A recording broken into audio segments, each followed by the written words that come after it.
अस्सलामुअलैकुम जनाब, क्या हाल चाल है आप सबके। आप देख रहे हैं एजे इलेक्ट्रिक यूट्यूब चैनल और मेरा नाम आमिर है।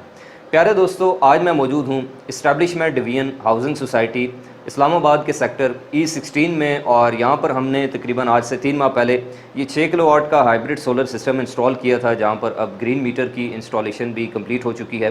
तो मैंने सोचा कि चलें आपको इस सिस्टम का एक ओवरव्यू देते हैं और इसकी परफॉर्मेंस चेक कराते हैं कि ये सिस्टम जो है वो कैसी इसकी इंस्टॉलेशन है और कैसे ये काम कर रहा है। अगर आप भी सोलर सिस्टम इंस्टॉल करवाना चाहते हैं, प्लानिंग कर रहे हैं, अवेयरनेस लेना चाहते हैं, देखना चाहते हैं मार्केट में कौन कौन सी प्रोडक्ट्स इस वक्त चल रही हैं, क्या रेट्स चल रहे हैं, तो ये वीडियो आपके लिए। तो सबसे पहले बात कर लेते हैं जनाब इस पूरे सोलर सेटअप के अंदर जो एक्सेसरीज़, जो प्रोडक्ट्स इस्तेमाल की गई हैं। तो ये जो हमारे क्लाइंट हैं, इन्होंने जितनी भी जो सामान की परचेजिंग है वो ख़ुद की थी मार्केट से। हमने सिर्फ इनको इंस्टॉलेशन सर्विसेज जो हैं वो प्रोवाइड की थी। सोलर पैनल्स की जहाँ तक बात है तो बाइफिशियल सोलर पैनल्स जो हैं वो हमने यहाँ पर इस्तेमाल किए थे L2 फ्रेम्स के ऊपर, क्योंकि इनकी जो बाउंड्री वॉल है, जो मकान की सफ़ील है, वो नॉर्थ वाली साइड के ऊपर है, साउथ वाली साइड आलमोस्ट क्लियर है, बड़ा छत है तकरीबन। तो इस वजह से यहाँ पर जो है वो इन्होंने L2 फ्रेम्स जो है वो परचेज़ किए थे और इनको हमने छत के ऊपर जो है वो माउंट कर दिया था। अगर बात कर ली जाए यहाँ पर जो सोलर इन्वर्टर इन्होंने ख़रीदा था, जिसको हमने यहाँ पर आप देख सकते हैं कि इंस्टॉल किया, वो है फ्रोनस कंपनी का इन्फिनियन प्लस 5th जनरेशन वाला IP21 रेटिंग रखने वाला एक हाइब्रिड सोलर इन्वर्टर। 6 किलोवाट का ये इन्वर्टर है। वैसे हमारी कोशिश ये होती है कि हम जब सोलर सिस्टम जो है वो इंस्टॉल करते हैं, इंस्टॉलेशन करते हैं, तो हम कोशिश करते हैं, अगले बंदे को मशवरा देते हैं कि अगर आप हाइब्रिड सोलर लगा रहे हैं तो बेहतर है कि आप IP21 इन्वर्टर के बजाय IP65 इन्वर्टर जो है वो कोशिश करें इंस्टॉल करने की।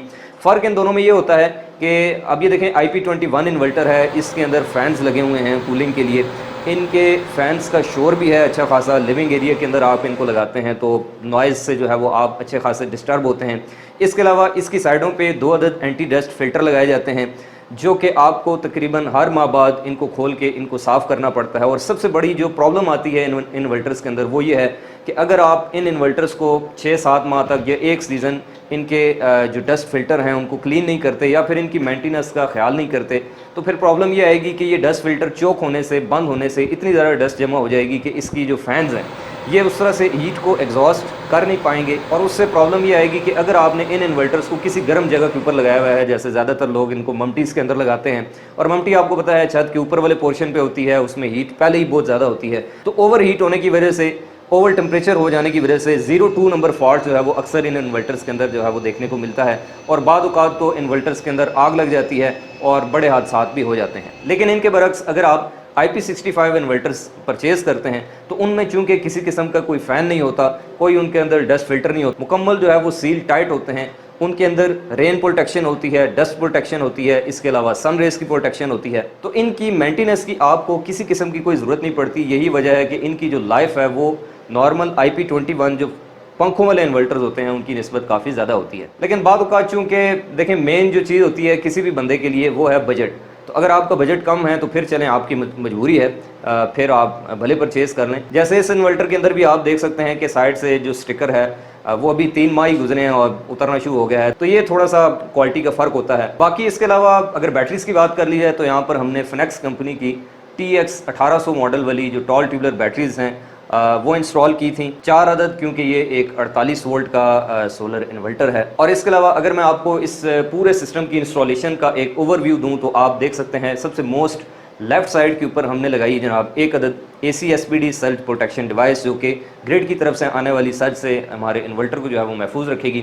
उसके साथ हमने एक डिस्ट्रीब्यूशन बॉक्स बनाया जिसके टॉप साइड के ऊपर आप देख सकते हैं कि वाप्टा की इंडिकेशन है, उसके साथ सोलर इन्वर्टर की इंडिकेशन है, जिससे हमें पता चल जाएगा भाई वाप्टा के वोल्टेज प्रेजेंट हैं या फिर नहीं, सोलर इन्वर्टर प्रॉपर काम कर रहा है या फिर नहीं। उसके नीचे आप देख सकते हैं कि हमने एक अदद चेंज ओवर जो है वो लगा दिया है। अब चूंकि ये सिंगल आउटपुट वाला इन्वर्टर है, डुअल आउटपुट नहीं है, तो एक ही आउटपुट के ऊपर जो है वो हैवी लोड भी चलता है, लाइट लोड भी चलता है, तो इसलिए इसमें हमने एक चेंज ओवर लगाया है। वैसे नॉर्मली डुअल आउटपुट इन्वर्टर हो तो उसके अंदर हम 2 चेंज ओवर्स लगाते हैं। इस चेंज ओवर का मकसद ये है कि बिलफर्ज अगर आपका सिस्टम जो है वो ख़राब हो जाता है, सोलर इन्वर्टर काम करना छोड़ देता है, किसी भी किस्म की कोई फॉल्ट आता है, प्रॉब्लम होती है, तो चेंज ओवर की मदद से आप अपना लोड जो है वो वाप्टा पे शिफ्ट कर सकते हैं।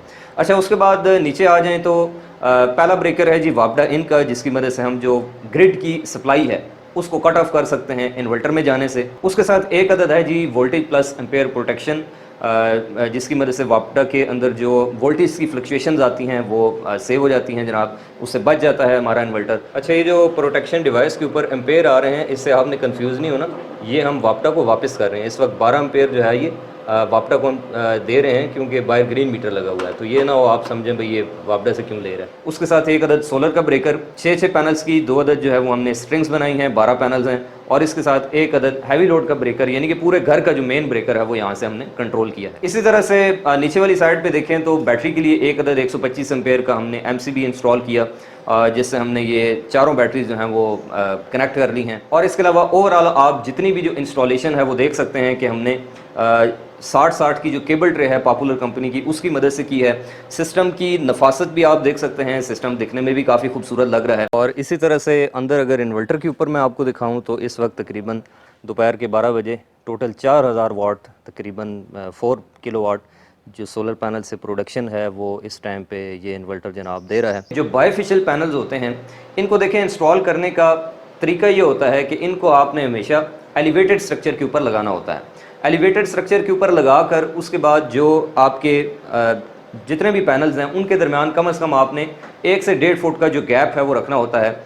देखें, बायफिशियल टेक्नोलॉजी का मकसद ये है कि इसकी दोनों साइडों पे सोलर पैनल बना होता है और नीचे वाली साइड से लाइट तब उसके ऊपर रिफ्लेक्ट होगी जब आपका जो फर्श है, जो नीचे वाली सरफेस है, वो रिफ्लेक्टेड हो।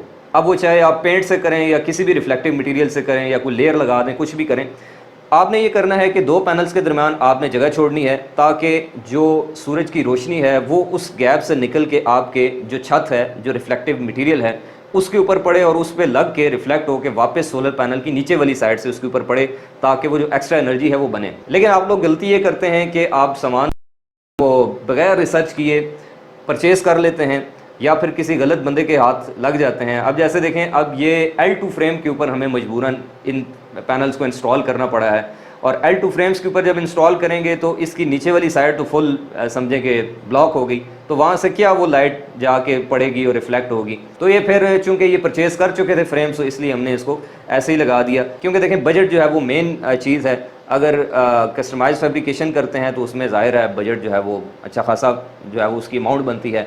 L2 या L3 ये जो फ्रेम्स होते हैं ये थोड़े सस्ते होते हैं। तो सोलर सिस्टम की इंस्टॉलेशन करते वक्त इस चीज़ का भी आप ख़ास ख्याल रखा करें कि आप पूरी प्लानिंग के साथ, पूरी रिसर्च करके, 15-20 लोगों से मशवरा करके या फिर जिन लोगों के घरों में सिस्टम लगे हुए हैं उनसे मशवरा करें, उनके सिस्टम विज़िट करें कि किस तरीके की इंस्टॉलेशन हुई है, उसके बाद आप किसी नतीजे के ऊपर पहुँचें। अच्छा, इसी तरह अगर आप इनका बिजली का बिल देखें, मार्च के महीने का जिस माह में इनका ग्रीन मीटर इंस्टॉल हुआ था, तो आप देख सकते हैं कि -10,000 रुपये जो पैसे हैं वो वापडा ने इनको क्रेडिट किए थे। फिर उससे अगले माह अप्रैल के अंदर आप देख सकते हैं कि तकरीबन 4,000 रुपये क्रेडिट हुए।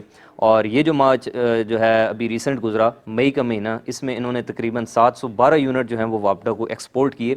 अच्छा, ये जो एक्सपोर्टेड यूनिट हैं ये वो हैं जो कि इनके इस्तेमाल से ज़ायद हैं, जो सरप्लस हैं। ये अक्सर दोस्त इससे कंफ्यूज हो रहे होते हैं, भाई हमारे इन्वर्टर में जनरेशन जो है वो इतनी आ रही है और जो हमारा बिजली का बिल आता है उसके ऊपर जनरेशन इतनी लिखी होती है। तो देखें, आपने जो घर में इस्तेमाल की होती है बिजली, उससे जो बच जाती है, जो ज़ायद यूनिट्स होते हैं, वो आपके जो बिल है इसके ऊपर लिखे आते हैं। इन्वर्टर के अंदर आपकी टोटल जनरेशन जो है, जो उस मंथ में हुई होती है, वो टोटल आपको दिखाता है या ऐप के ऊपर आपको शो करता है। तो अभी जो मई का महीना गुजरा, इसके अंदर भी आप देख सकते हैं कि तकरीबन 4,200 कुछ रुपये इनको क्रेडिट हुआ। तो हाइब्रिड सिस्टम के अंदर अगर आप ग्रीन मीटर का इजाफा करते हैं, यानी कि नेट मीटरिंग अगर आप करवा लेते हैं, नेपरा से आप जो लाइसेंस है वो ले लेते हैं, उसका सबसे बड़ा बेनिफिट ये होता है कि आज के इस महंगाई भरे दौर में आपका जो अपना बिजली का बिल है वो भी ज़ीरो हो जाता है और इसके ऊपर इजाफी जो है वो भी आपको पैसे जो है वो क्रेडिट दिए जाते हैं और उन पैसों से आप दोबारा से जो है वो वापस से बिजली इस्तेमाल कर सकते हैं। तो अब आखिर में बात कर लेते हैं जी इस पूरे सोलर सिस्टम की कॉस्ट के ऊपर कि अगर आप आज की डेट में इन प्रोडक्ट्स के साथ ये पूरा सिस्टम इंस्टॉल करते हैं तो आपका कितना खर्चा आएगा। तो इसके ऊपर आपकी जो कॉस्ट है वो तकरीबन कोई 13.25 लाख के आसपास आएगी अगर आप अभी जून या जुलाई 2023 के अंदर ये सिस्टम जो है वो इंस्टॉल करते हैं। 6 किलोवाट का hybrid solar system with IP21 inverter, और उसमें भी जो फ्रोनस है ये सबसे सस्ता समझें कि इन्वर्टर इस वक्त मार्केट में अवेलेबल है। वरना आप अगर IP65 इन्वर्टर का इस्तेमाल करें और लिथियम बैटरी लगाएं तो फिर आपका जो बजट है वो तकरीबन 2 मिलियन तक चला जाता है। तो मैं उम्मीद करता हूं जनाब कि आपको आज की वीडियो जो कि इस 6 किलोवाट के हाइब्रिड सोलर सिस्टम की इंस्टॉलेशन पर मुश्तमिल थी, इससे सोलर सिस्टम के हवाले से आपके काफ़ी सारे कॉन्सेप्ट जो हैं वो क्लियर हुए होंगे। तो अगर आप आइंदा भी इसी तरह से इलेक्ट्रिकल इंजीनियरिंग के हवाले से यूज़फुल नॉलेज से भरपूर वीडियोस देखना चाहते हैं तो आप इस यूट्यूब चैनल एजे इलेक्ट्रिक को सब्सक्राइब करें और अपने दोस्तों के साथ शेयर करें ताकि इल्म जो है वो ज़्यादा से ज़्यादा फैल सकें। इंशाल्लाह आपसे मुलाकात होगी नेक्स्ट वीडियो में। तब तक के लिए अपना और अपने प्यारों का रखिएगा ढेर सारा ख्याल। फ़ी अमान अल्लाह।